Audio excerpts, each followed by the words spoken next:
Good afternoon, everyone, and welcome to today's Women in International Trade event, Diversity Divided, How Women's Economic Empowerment Drives Growth.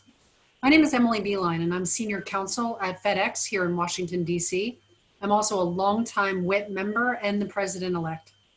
Throughout the pandemic, WIT has continued to offer quality programming as everyone shifted to working virtually. I'd therefore like to make a plug for you all to consider joining WIT if you're not already a member. Or if you are a member, please double check that you're up to date on your membership.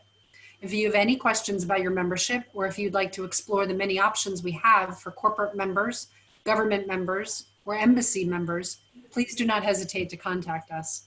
Our membership chairs are listed on our website.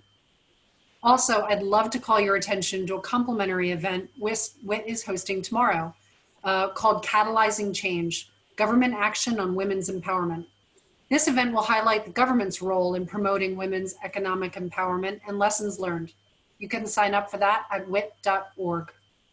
I'm very proud and excited to open this event, which will focus on the joint report issued by the World Bank and the World Trade Organization on gender, with particular attention being focused today on the data metrics and opportunities for practical collaboration.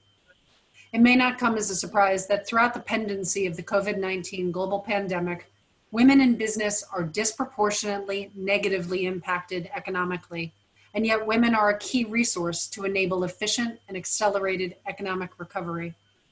Today's exciting panel will cover the overall findings of that report, followed by a deeper dive by the panelists into specific areas where women's economic empowerment can drive restoration of global trade and help rebuild our economies.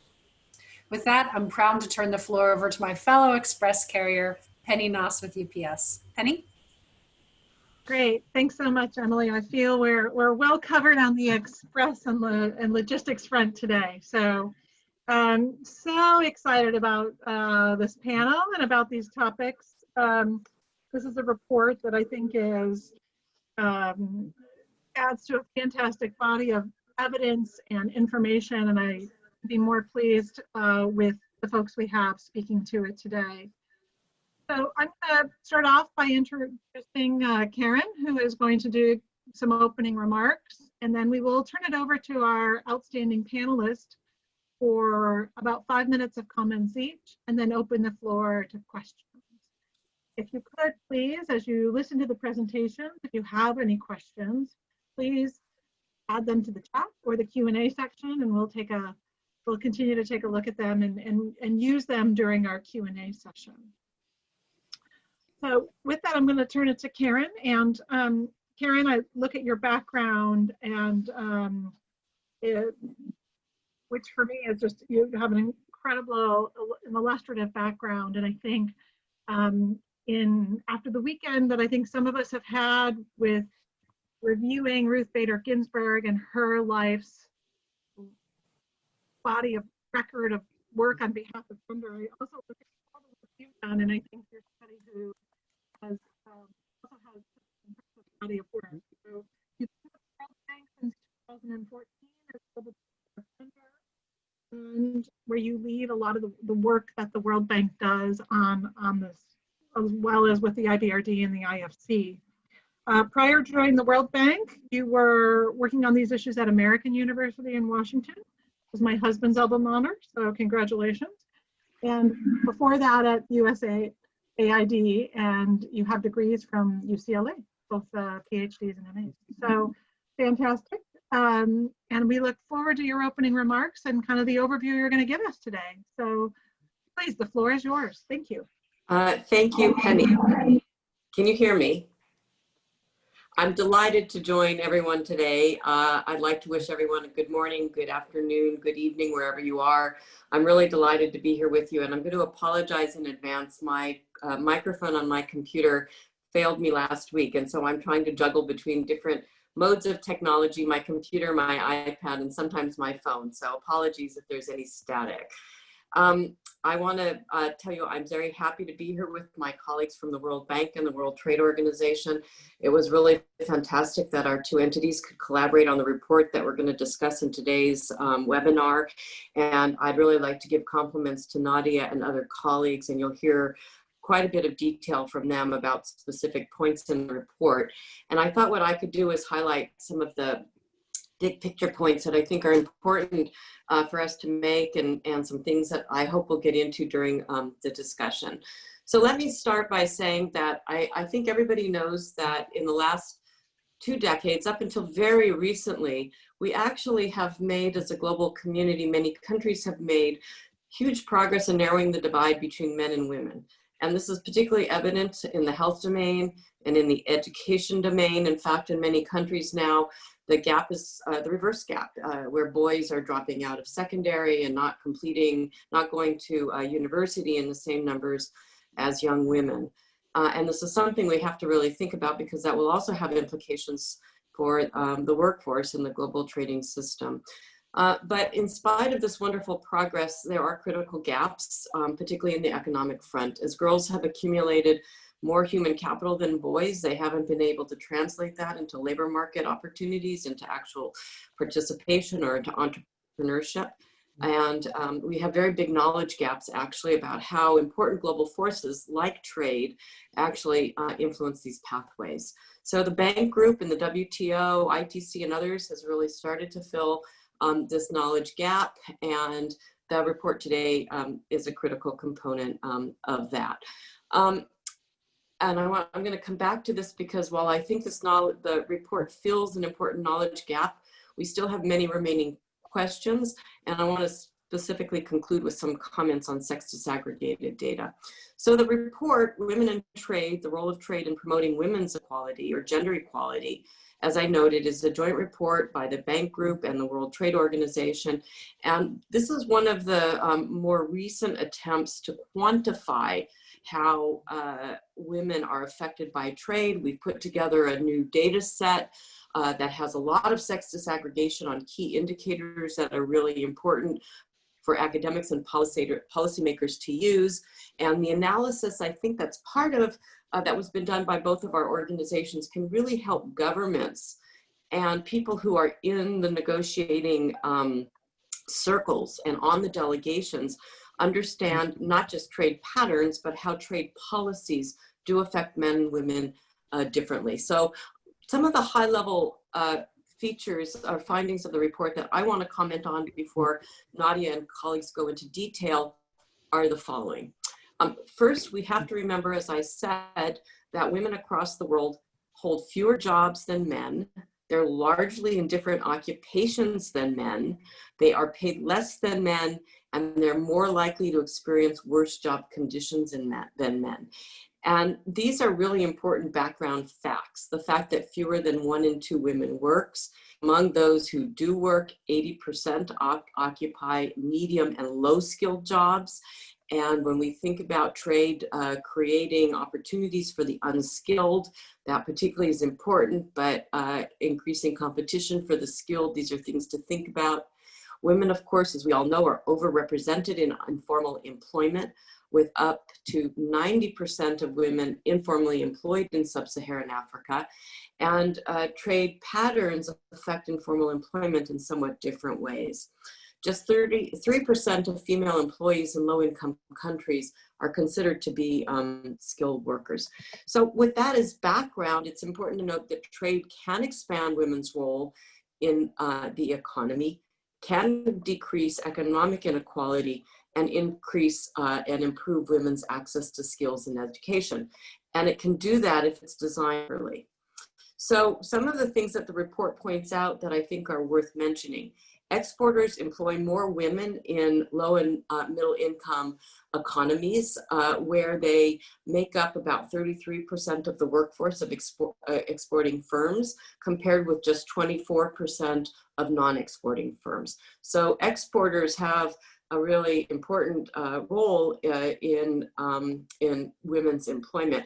And we have many examples of this in countries around the world, from the ready-made garment sector in Bangladesh and Cambodia and Vietnam. And I think Bangladesh is a really great example, because it showcases how trade has transformed the lives of women over the past 30 years. The sector itself has expanded by about 17 percentage points per year since 1980, and it does represent over 3/4 of Bangladesh's export earnings. And one of the reasons the export ready-made garment sector has been so transformational is that it has offered women formal job opportunity outside of their homes for the first time, outside of agriculture. It's directly increased their income and their labor force participation. And the sector now employs about 4 million workers, about 90% of them women, and that's a 100-fold increase in workers within just 3 decades. So I think the job creating potential of trade policy is not to be underestimated.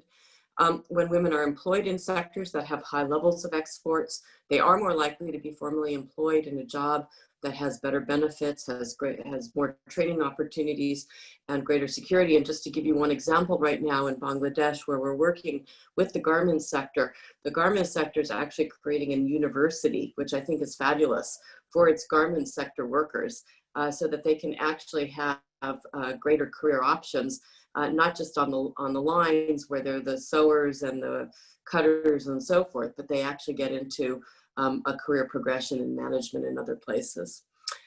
I should note that trade policy can have some implicit biases against women, and we need to understand what those are and where they take place by not accounting for women's economic roles and responsibilities, and that can result in lower levels of employment and sometimes higher prices for consumer goods. So for example, no country would overtly or explicitly impose a tariff according to sex, because it's not an explicit bias, but implicit biases can amount to what we like to call a pink tax or a pink tariff that put women at an economic disadvantage, both as producers but as well as consumers. So compared to men, women tend to spend a larger share of their income on goods that do have high tariffs like food, and removing import tariffs can help women gain 2.5% more real income than men, and maybe can benefit their families.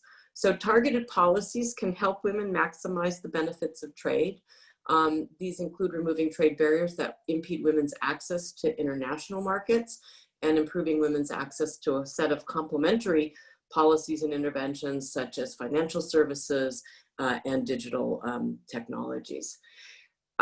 The other point that I think we need to think about here in terms of these other biases is sometimes import competition can also result in job loss for women, and it's really important to see import competition and export promotion together and to be able to analyze the direct and the indirect effects on firms as well as on workers. And here, what I think is most important, and I think the report does a great service for us, is to talk about the need for sex-specific data, sex disaggregated data, so we can understand how biases or potential is impacting women and men differently.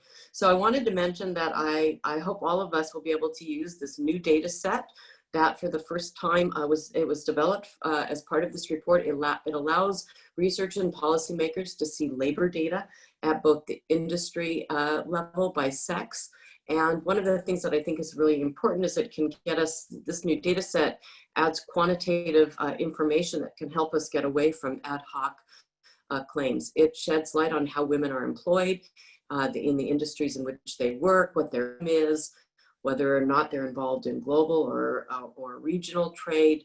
And the analysis that can be done from this new data can really help governments understand how trade policies affect men and women differently. And I want to, in my concluding remarks, just mention that the report was prepared prior to the global pandemic and the global economic shock. But I think a lot of the recommendations and insights from the report is still relevant. It's really important still to gain a better understanding of how women and men who are affected or part of trade value chains can be essential as the global economy recovers and how economies build forward. And I want to mention here where I think some areas of focus are that we should really think through. So I want to note the role of digital technology and the role of online platforms and how those can create opportunities for women entrepreneurs. They can bypass traditional trade barriers. Platforms can help women expand their entrepreneurial skills and develop more flexible careers.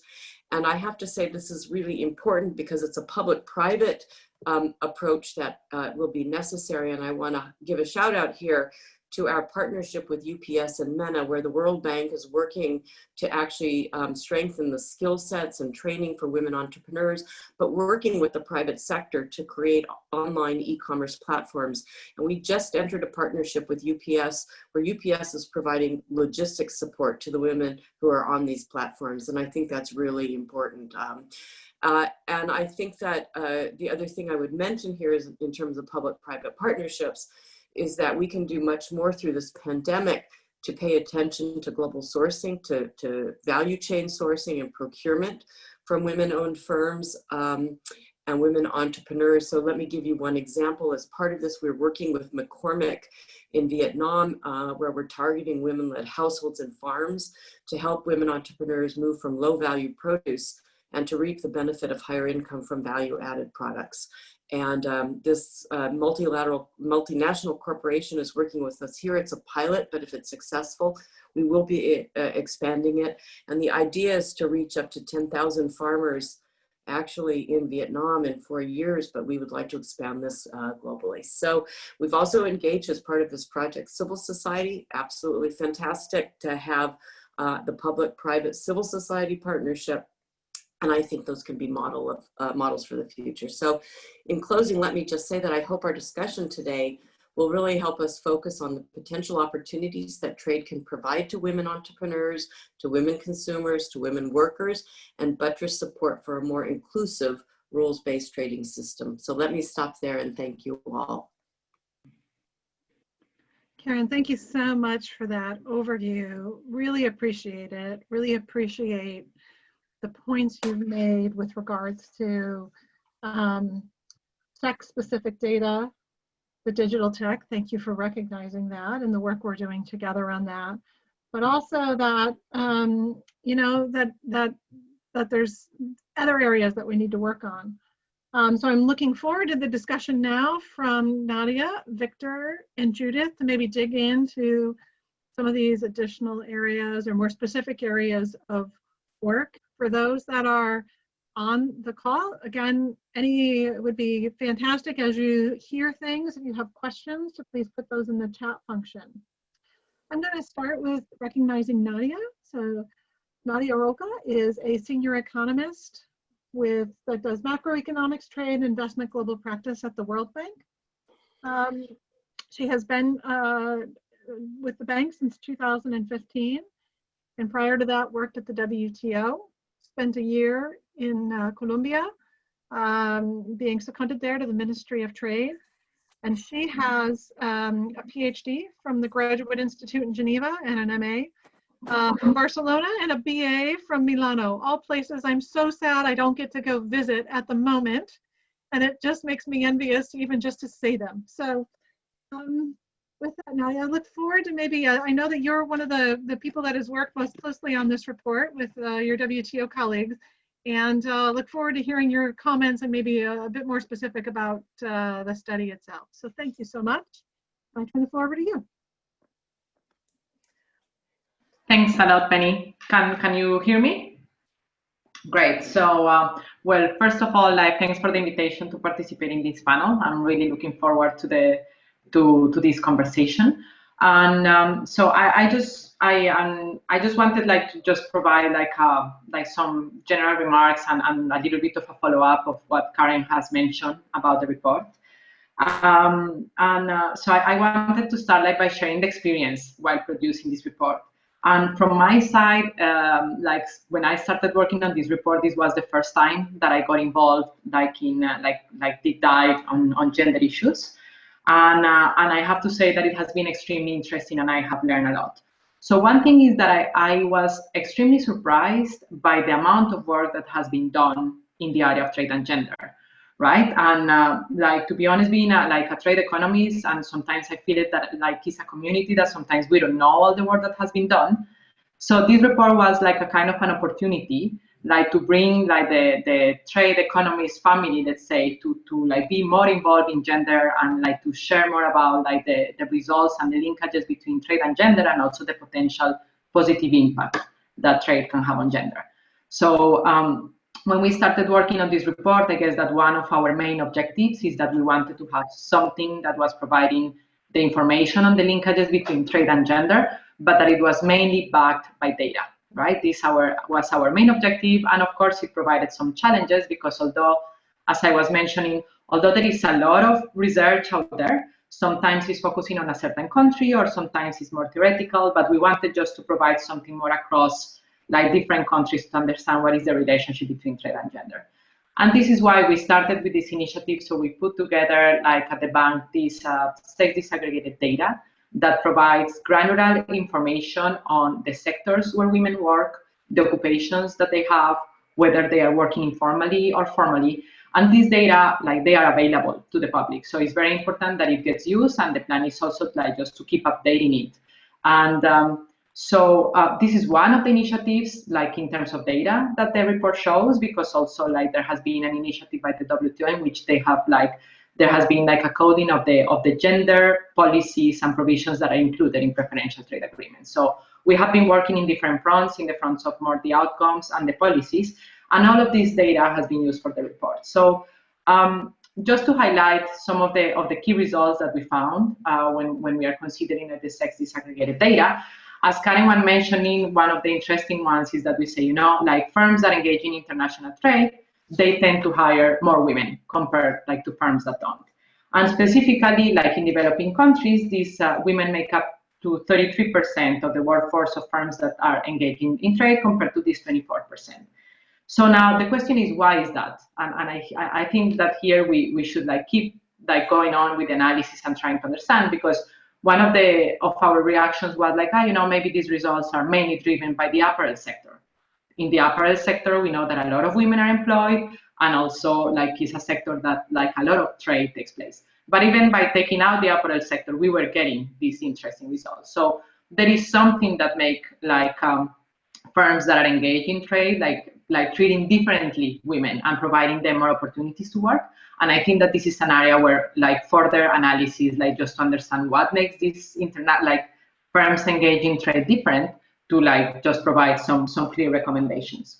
In terms of like wages and informality, we also saw that trade like has positive impact on like the share of wages for women. And indeed, like what we were showing, as Karen was saying, is like if countries engage more in trade, then like their share of wages would increase. We also, like some of our analysis that was more at the global level was complemented with like more specific analysis. So I wanted here, for example, to give you the example of the Africa continental free trade area, sorry. So here, actually, we had the opportunity just to try to understand how like a more integrated Africa would have an impact on women. And part of this analysis was based on wages. And indeed, what we found is that like if the implementation of this free trade area takes place, like the wages of both skilled and unskilled women would increase around 4%. And so this increase is kind of double compared to men. So this is an area that is interesting when we are thinking about the implementation of this agreement. Now, as Karen was mentioning, like trade is also important, like in terms of informality. We know that a lot of women are still in the informal sector, and in general, like when women, like when we look at sectors that are more involved in trade, women tend to be like the informality rates tend to decrease. Now, when we move from like the trade patterns to the trade policies, we also found that like fairer trade would be beneficial for women. And it would be not only beneficial for women as consumers, but also as producers and as exporters. So indeed, like Karen was highlighting the fact that in general, women, especially in developing countries, they tend to consume more food. And in general, like food is more subject to higher tariffs. And here is what Karen was referring to, the pink tariffs. So it's very like these tariffs, to be specific, like these are not tariffs that are imposed specifically to women. In general, trade policy is gender neutral, but sometimes these tariffs are like higher in the sectors where women consume more or where they produce more. So from consumption side, like as Karen showed, like when these tariffs would be removed, this is going to be better in terms of the real income for women. But also in the area of production, for example, sometimes the inputs that women use to produce their goods, they are imposed to, they have higher tariffs, or also the export of the goods are receiving higher tariffs from other countries. And indeed, like some analysis of the report shows that there is a gap between the tariffs, not only in developing countries, but also in developed ones. So I guess here, like one clear recommendation is that like these tariffs should be removed, and that would have an impact. But of course, we have to go beyond tariffs. There are other measures that are impacting women, and there are also complementary policies that I hope that we can discuss during the panel. But just to conclude, so that we just have more time for the discussion, is like the data that we used was to mainly show the positive linkages between trade and gender and the opportunities that trade could provide to women.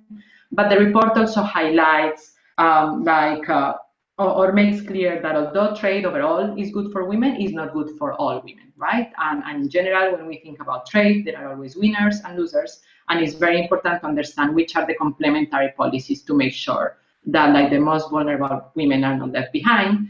And this is particularly impact today. We are under a pandemic. We know that women are very vulnerable given the occupations that they have, given like the sectors where they are. So hopefully, like the results from this report are going to be useful for countries to design gender inclusive policies to like get over this pandemic.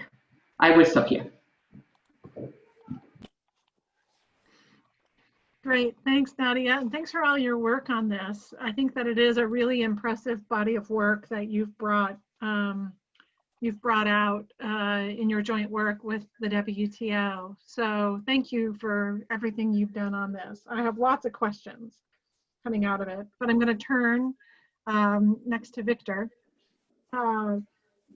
Stolzenberg is a research economist with the Economic Research and Statistics Division at the WTO. Prior to being at the WTO, he was a consultant with the World Bank. So I feel like there's a little cross-fertilization going on here with our first two panelists. And he's worked for a consultant in the past for several organizations, looking at the linkage between trade and development and global value chains and gender. So again, has a PhD from the Graduate Institute in Geneva. So Victor, I'm going to turn it over to you for some of the WTO perspective. Thank you. Thank you, Penny. So I will just pick up where Nadia left off. So what we did in the report, in addition to highlighting basically these basic facts about the relationship between women and trade, was to see, okay, what are the constraints and opportunities that can explain these facts that we've observed and that shape women's roles in trade. And what we did in particular was to show that despite all these positive effects that trade can have, that Karen and Nadia mentioned, that we highlighted also the constraints that impede women's fair and equal access to the gains from trade, which still exist. And what we did in the report was to basically split these constraints into two types, at the border barriers and beyond the border tariffs. And I would like to give you just a few examples of how they play out, because while obviously it was clear to us when we started on working on the report that not everything is super fair and equal in trade, we were still surprised to see just how systematic the disadvantages for women in trade still are. And if we start with at the border barriers, what many associate with trade policy these days, for obvious reasons, of course, are tariffs. And Karen and Anna have mentioned this already, but just to give you some concrete examples here, what we found, for instance, was that globally the sector that employs the highest share of women faces a tariff that is twice as high on inputs than the sector that employs the most men. What we also found is that when women try to sell to foreign markets in the United States, for instance, they face 15% higher tariffs in foreign markets. In Germany, it's 25% of tariffs that they face abroad, and it just goes on and on. And Nadia and Karen all already mentioned that that this same treatment or basically the same inequality exists when we talk about tariffs with respect to consumption. So it's not just discrimination at the workplace, but it's also discrimination in private capacity. Women's consumption tends to face higher tariffs. So Can I just clarify the point you just made? So you just said something that I thought was really important. So you said something about the tariffs in the sector that employ the most women. It's double what the tariffs are for the sector that employs the most men. Is that what I heard you say? that is correct. It's actually a little bit more than double even. So what we did was using the database that Nadia described, a new database that we created for the report. We calculated the share of female employment in a given industry and the average tariff that the industry on the one hand faces when it tries to buy inputs, and on the other hand where it faces when it sells output to foreign markets. And that number now was for inputs. So the average input tariff on the food and beverage industry, which is the industry with the highest share of female employment, is more than twice as high as the average tariff on mining, which is the industry with the share of highest male employment. But that's just that's just one number. What we see is there's a linear relationship. The higher female employment, the higher the tariff. So it's not just two industries that drive this relationship, but we see it's a really systematic issue that goes through all the different ways through which tariffs can affect an individual. But of course, tariffs are just one aspect of trade policy. A similarly important one are non-tariff measures. And unfortunately here we saw a very similar pattern with respect to inequality. Surveys from different countries show that women are more affected by NTMs than men. This is partially due to the fact that women run or manage companies are often smaller and they lack teams that are specialized in basically handling these NTMs. But we also see that biases and discrimination play a role. For instance, in the case of small-scale traders in developing countries that sometimes need to cross borders to reach the closest market, there we saw that women on average face more arbitrary checks by customs officials than male traders. And once again, these are just examples. It was very systematic what we observed. And as I already mentioned, inequalities in trade are not just caused by border measures, but also by deeper problems within societies, or what we call beyond the border barriers. And in many instances, we think they're even more important. Women still have less access to finance or education in most countries. In many countries, we still find a lot of legal barriers. Sometimes women are not allowed to work in certain occupations. There are restrictions on travel that exist for women, but not for men, related to obtaining a passport and so on. It's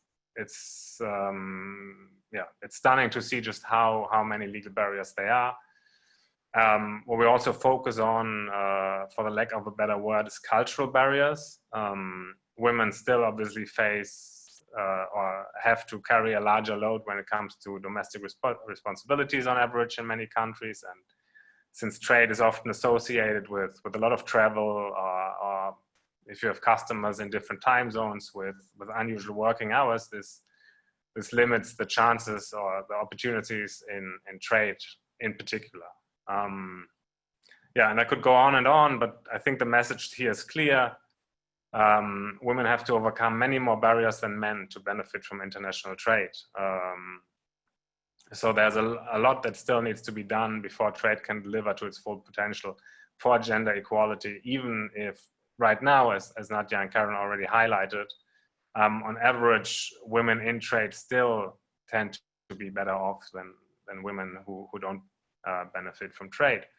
And what we did also was in the chapter that I worked on to show that there are three mega trends affecting trade right now that might move basically this relationship in the right direction even further. And the trends that we've looked at were servicification, digitalization, and global value chains. And let me quickly say something about the first two before I run out of time. Servicification, we used to call the fact that all economies globally becoming more and more service intensive. That is, the service sectors like finance, logistics, and IT account for a ever-growing share of the economies globally.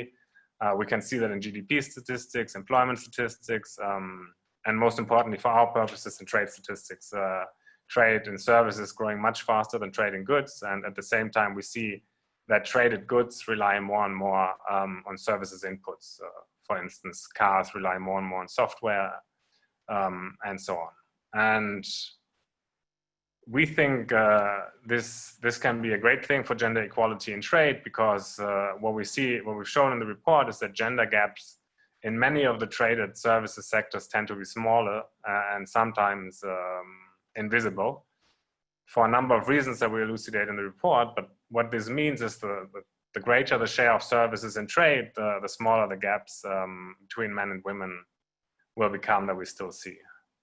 And similarly, digitalization can turn out to be, we think, a great equalizer for women in trade, because it increases transparency at borders, it broadens access to finance and education, it makes working conditions more flexible and adaptable to individual needs, as we've seen, especially right now in the pandemic, and so on. Now, obviously, there are problems in these areas as well, but nevertheless, we think there are plenty of reasons related to these trends that make us optimistic about the relationship between trade and gender going forward.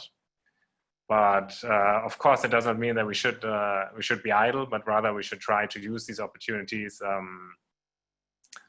to move forwards, to move towards a more equitable trading system as fast as possible. Thank you. Thank you, Victor. Thanks very much for that. I'm going to turn immediately to Judith. So Judith was one of the last people I met with on my last trip before we all went into COVID lockdown. So Judith runs the ITC's She Trades programs. There's the policy lead for the ITC's She Trades program, and has, again, a wide variety of experience in lots of places. But Judith, I'm going to turn it over to you to give us your thoughts on what you've heard so far and what you're seeing in practice at the ITC, at the International Trade Center, for those that yes. Do not know. Thank you so much, Penny. Let me first start by thanking the Association of Women in Trade for inviting ITC to participate in this discussion. And thank you also to the other panelists for the excellent intervention.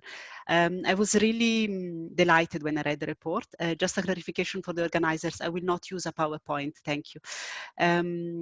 I was really delighted when I read the report, because it really speaks to a lot of the issues we find on the ground, and also to a lot of the research we have also conducted within ITC. The first thing that I would like to point out is your findings on the employment side.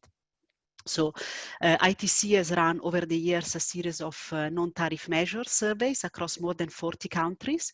And indeed, we actually came up with the same evidence that exporting firms tend to employ more women. Not only that, but women-led exporting firms tend to employ even more women. In 2019, we ran a survey on trading goods across the EU, really looking at the gender dynamics of companies exporting the EU, outside the EU.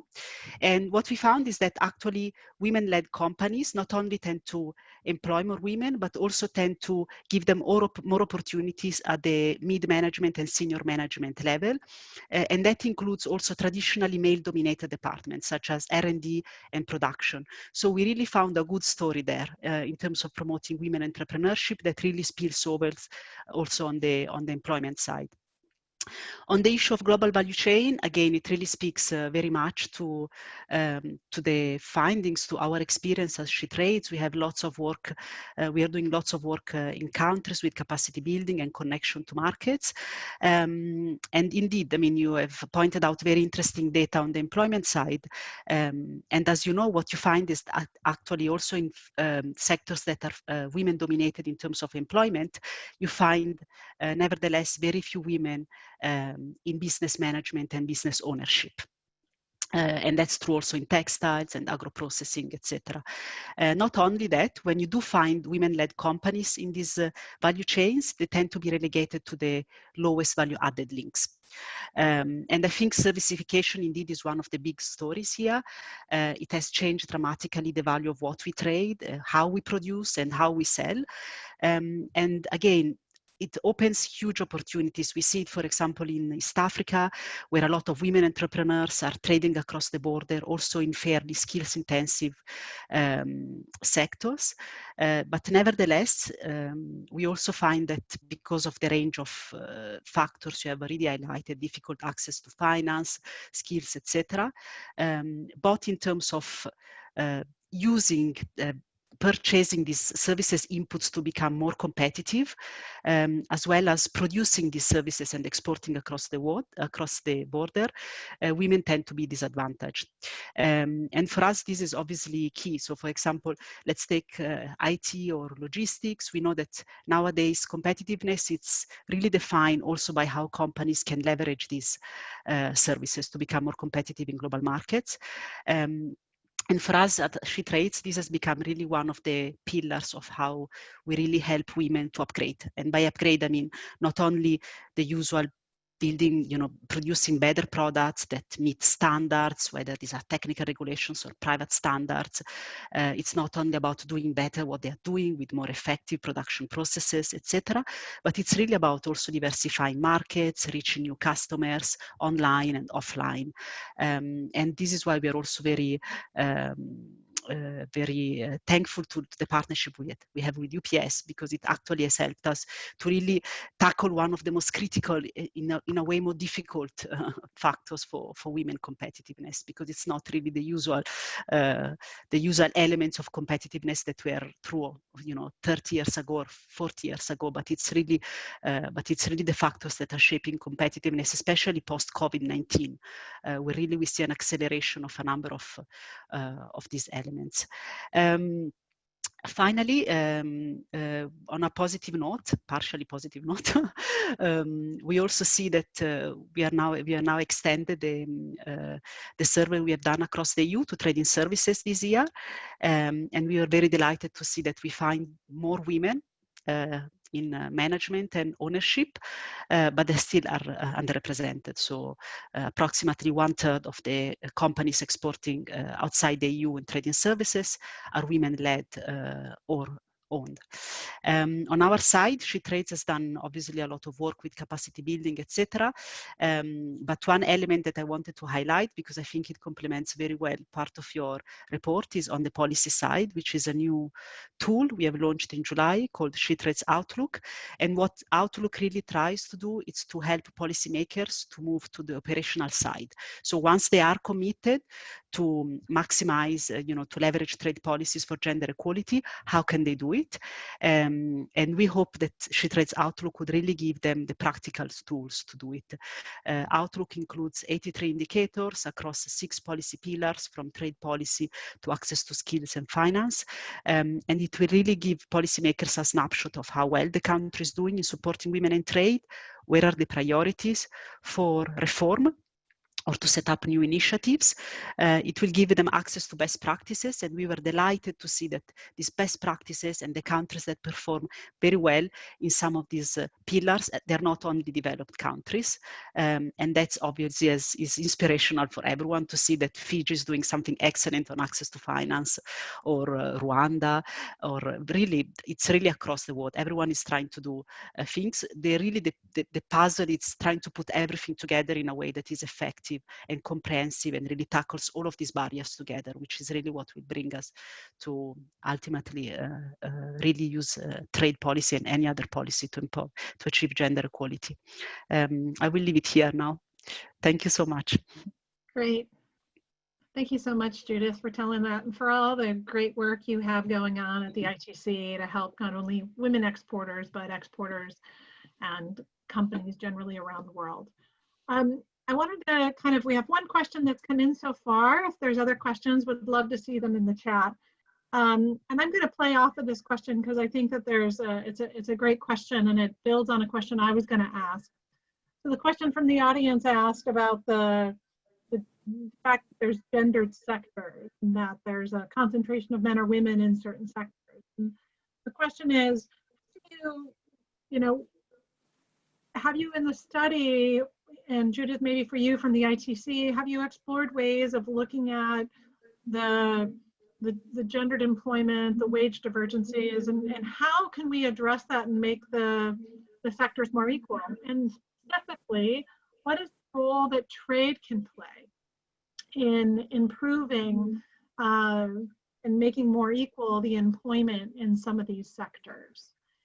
And I wonder if there's if I can kick off that question with you guys, and what are the specific tools that exist in the trading system to help with some of these issues that we've seen? So I know we have the domestic regulation negotiations going on right now, which look at some of the issues around the services sector and some outright prohibitions. But are there other ways that the trade sector, other ways that the trade system and all of us that are involved in it can look at more hard law or specific ways of addressing it? Maybe I can I kick that open to the panel and to see if you have any thoughts or comments. Thank you. If I may start. Yeah, I think that's a very good question that we looked at, in particular with respect to what we call beyond the border measures, which are of course not necessarily directly trade related or trade policy related, but they obviously affect the outcomes a lot. Access to education, for instance.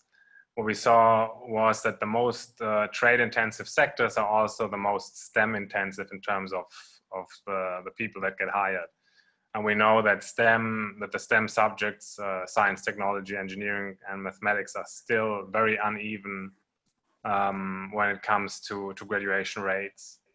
And we look at that in the report, showing that these differences are not given. They are basically reinforced throughout the schooling system through the lack of for instance, female teachers in these subjects, through unfair grading and so on. So I think a lot of the reasons for these gendered sectors are not necessarily due to trade policy, but due to these underlying discrimination. But of course, trade policy, for instance, the pink tariffs, but also the requirements of trade with respect to flexibility that I mentioned before, play a role here. And I think, for instance, the business sector could probably do things here when it are trying to maybe make some of the work related to trade more flexible with respect to, is it really necessary to travel, especially now with all the digital technology available. Maybe this can help create more equality with respect to both sectors, but also in particular to occupations, as we move up the hierarchical ladder towards the management. I think using basically more flexible working hours and could go a great way to eradicate some of the inequalities that we rely on in the report. Yeah. Penny, maybe I can just add something to what Victor has said. Go ahead, Nadia. I'll come in after you. Thanks, Karen. No, just shortly, because I guess also when we think about this, like the division between like the sectors, that there are some female and other male intensive. This is also very correlated with the skills of women, right? So women are usually like working in the low skill, also within a sector, the low skill parts of that. And indeed, we just found that when we were doing the analysis on the global value chains and women. So when we look about like the firms that are involved in global value chains, they tend to employ more women. But then we were doing further analysis, trying to understand where these women were employed, and they were employed like in the low skill, let's say, tasks that are performed in the global value chain. So I guess here also like the role of the private sector, and the cooperation public-private sector is very important, because we should try to understand which are the policies that need to be in place to make sure that also women, when they are in a certain sector, they just go up in the ladder and they manage to get more into managerial roles. because that also allows them, gives them more mobility to move across sectors, right? Like when they get into these managerial roles. So I guess this is something where like some work still needs to be done. I'll stop here. I just wanted to compliment what Victor and Nadia have said, where we had just released a report on the gender divide in STEM fields that I will put in the chat link for people to see, that has some ideas of how we can start to close that both in tertiary education and in the transition to the workplace. But I also want to mention that we're doing some experimental work in countries like Uganda and Togo, and now in the MENA countries, on how we can help women to quote unquote cross over to higher value added male sectors and occupations. And though that experimentation is as simple as maybe providing women with information on lifetime earnings in different sectors, it involves working with employers to reduce unconscious bias, and it involves other types of experimentation. So we'll be putting out new knowledge products on how we can actually reduce occupational sex segregation. Thank you. And maybe just on my side, I think it would be, I think we need to reflect a lot also on how we prepare at home in capitals before, during, and after trade negotiations. I think there are a lot of areas for improvement there. I think there are a number of tools in terms of gender impact assessment tools. UNCTAD has developed a toolbox. Canada is using its own gender-based analysis tools. So there are a lot of tools out there to inspire really an effective analysis of the implications of free trade agreements for gender. And the other area I think that is very important for improvement is how we consult women, whether they're workers, organized around trade unions, or producers or businesses around business associations. What we see very often on the ground is that they tend to be marginalized. They're not invited in critical negotiations. We have a project on the FCFTA, and we have actually asked 54 women business associations from 40 countries in Africa whether they've been consulted in the FCFTA negotiations, and 70% of them told us no. Only 50% have been invited to an information session about the FCFTA. And this is likely to have major implications for them, because many women actually trade across the border. They don't really sell to global markets. So I think there are very practical things that government can do tomorrow to improve the way they involve women in business, etc. They can consult them meaningfully. It's about the way they conduct the meetings, the information they share before these meetings, the way they share information. Something as complicated and technical as rules of origin negotiations will have major impact for textile producers, apparel producers, etc. And it has huge implications for women employed in the apparel sector. And yet, I think that women are largely excluded from any discussion or negotiation on these issues.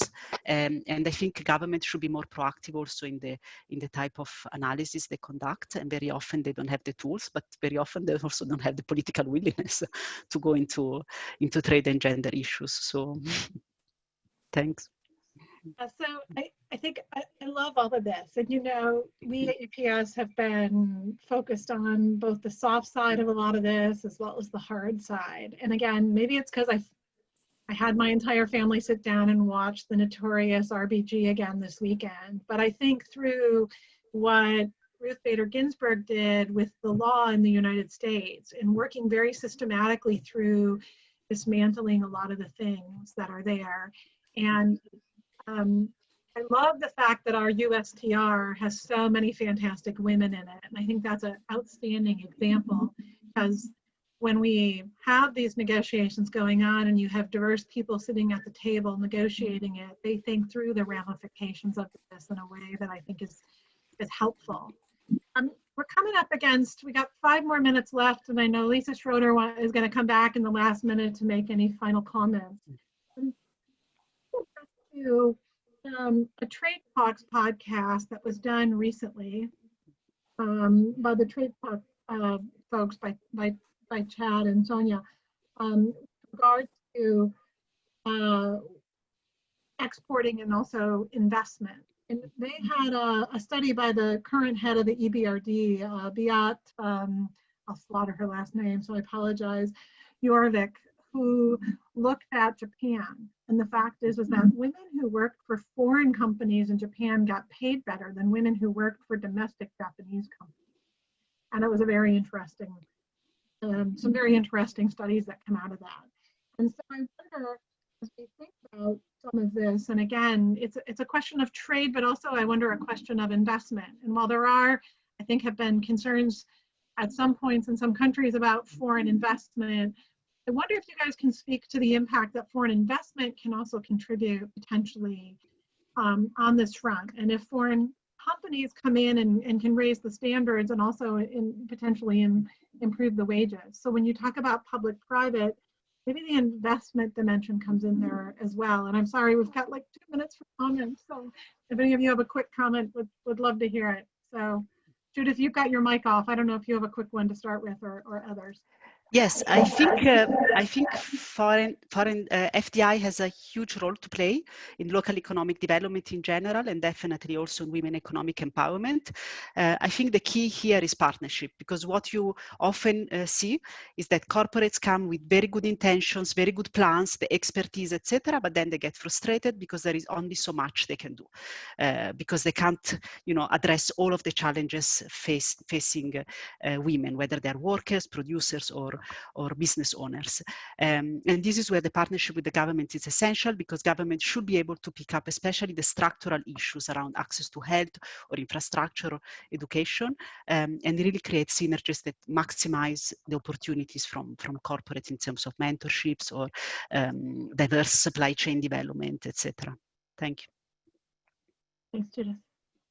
Karen, Nadia, or Victor, do you have any final quick comments on that point?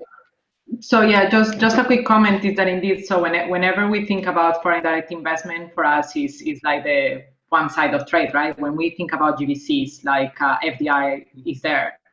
And actually from our results, but more at the global level, we were indeed seeing that, like, as the trade talk like also confirms for the case of Japan, is that when firms are involved in FDI, there are more women employed. They are also, they grow faster inside, and I guess it's also the social responsibility that they have, or also the standards that they apply. Now, I think that here an issue is again data, right? Like we have this analysis that is very at the aggregate level, but it's very important to understand like what works, what doesn't work. From Judith was saying, the private, like the cooperation between private and public.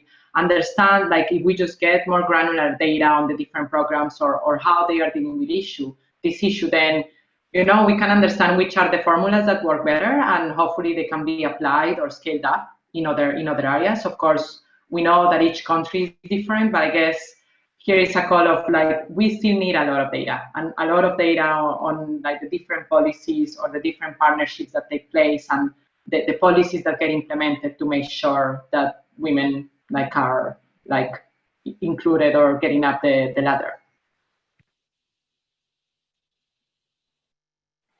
And if I may add to this, just quickly, there's a forthcoming report by UNCTAD on the topic, actually, on multinational enterprises and gender equality that we are contributing to, which I think does a good job in highlighting the different transmission channels, how the links work out. I think FDI and supply chains that basically M&Es can affect of like how their suppliers basically pay women, labor mobility, people who used to work in M&Es might switch, have their own company and basically adopt the cultures. And I think the report will be very informative on this. Although what we found in terms of, I mean, once again, the data isn't great here, but in terms of statistics, outside of a couple of countries like Japan, the evidence was somewhat mixed. So I contributed, for instance, a study on South Africa where we found that that while gender gaps are smaller in foreign-owned companies in South Africa, once you control for the education and the skills of the women, it actually turns around the sign and the gender gaps become larger. And yeah, I think we need to look more into this. Why we find these types of results for some countries, and then for others we find more positive results. But it's definitely, I think, a key area for future research. Great. Well, I'm so sorry that we have to end at this point. It's a fascinating discussion, and I want to thank all of our panelists. I want to thank Karen, our opening speaker, for all of the insights you brought to today's discussion. There's obviously a lot for us all to do on our personal level on this. We can all go out and not only drive change, but help convince others to follow us in our endeavors. So I charge you all with that today. With that, I'm going to turn it back over to Lisa to make final comments. Thank you, Penny, and I'm going to add my thanks. This was such an incredibly insightful and energetic dialogue. Obviously, Penny, with your amazing moderation, and that's exactly the point that we really wanted to highlight. You know, we've talked about this since we've started these discussions. This is a real area of opportunity. You know, we need to move the discussion from being a discussion and that someone should do something about that, really looking at catalyzing action. So this has been incredibly insightful, especially to create that baseline of data so that we've really got a very clear sense of where the areas of opportunity are. I would encourage everyone who's interested. We do have another panel building on the discussion from today tomorrow with Kendall Hembroff, Director General of Trade Policy for Global Affairs Canada, as well as Livia Shmovonian. And I hope I didn't slaughter that last name, but she is the Democratic Staff Director on the Finance Committee and a Senior Advisor to Senator Casey. We're going to dive deeper in exactly kind of what some leading government voices have brought to the table in terms of public sector activity, things that we can learn from and build more into a very actionable agenda here. We welcome your thoughts and engagement. If others have ideas, suggestions for especially examples of where we can highlight good practices, we'd love to very much keep this discussion going, but more importantly, Penny, as you mentioned, and thinking of the legacy of Ruth Bader Ginsburg, how we do better. So thank you to everyone for joining today. Thanks especially to our panel for an incredibly energizing and inspiring discussion. And we'll see you all again soon. Thank you. Thank you, Lisa. Thank you, everyone. Thank you. Bye. Thank you. Thanks. Bye-bye.